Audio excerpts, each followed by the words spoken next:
ඊට පස්සේ පරිපාලන ග්‍රාම නිලධාරීවරයා නිත්‍ය සමාජිකයෙක් ඔබගේ ප්‍රාදේශීය බල මණ්ඩලයේ ප්‍රධාන සම්බන්ධීකරණ නිලධාරියා හැටියට ඉන්නේ සංස්කෘතික නිලධාරියා. ඕකේ. එතකොට ඊට අතිරේකව ශාසන ආරක්ෂක බල මණ්ඩලයේ ප්‍රාදේශීය ලේකම් එක්ක ඍජුව සම්බන්ධයි. ඒ ශාසන ආරක්ෂක බල මණ්ඩලයේ අනුශාසකත්වය ඔබට. එහෙනම් අපි හරි ක්‍රමයට මුදල් උපයා ගන්න ක්‍රමයක් හදාගමු. ඒකට අපි අද කතා කරලා එතුමත් එක්ක අපි එකඟතාවයකට එමු.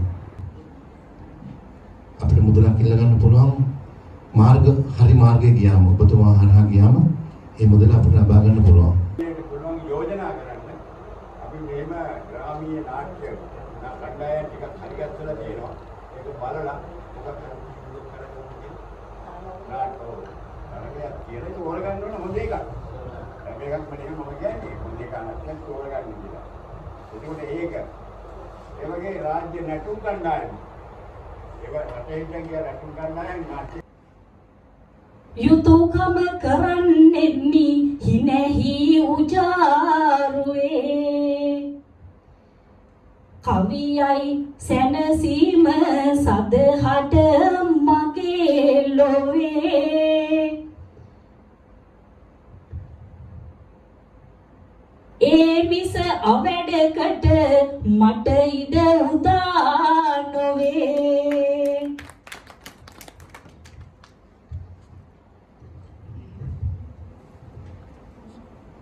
ගෞරව අතිරේක නිසාපතිතුමනි සංස්කෘතික නිලධාරිණී සන්ධ්‍යා මෙතිණියනි සංස්කෘතික දිස්ත්‍රික් බල මණ්ඩල ලේකම්තුමනි මෙත්තානන්ද මෙතුතුමනි අපේ සුරංග මහත්තයෝ එවැගේම ඔබේ සියලුම බල මණ්ඩලවල කරු නිලධාරී මණ්ඩලයෙන් අවසරයි මට ගොඩක් කතා කරන්න නැහැ මුලින් නැගී සිටියා මම දුම්පේ ප්‍රාදේශීය ලේකම් කාර්යාලයේ සංස්කෘතික බල මණ්ඩලයේ සභාපතිතුමා ජයන්ත පේවිතානගේ මගේ ලේකම්තුමිය ප්‍රසිද්ධ කිවිඳිය ජයසෝ මහපුආරච්චි මැතිණිය මුලින් නැගී සිටියා අපි වැඩ වෙන කෙනෙක්ට කරදරයක් බාධාවක් වෙන විදිහට අපි සතුටු වෙන්න ඕනේ.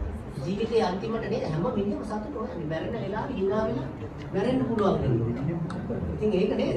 ඒකට කලාව සාහිත්‍ය තරම් තවත් දෙයක් තියෙනවා. එහෙමනම් මම පොඩි යෝජනාවක් ඔව් ඉස්සර තිබුණා කතෝලික අමාත්‍යාංශයෙන්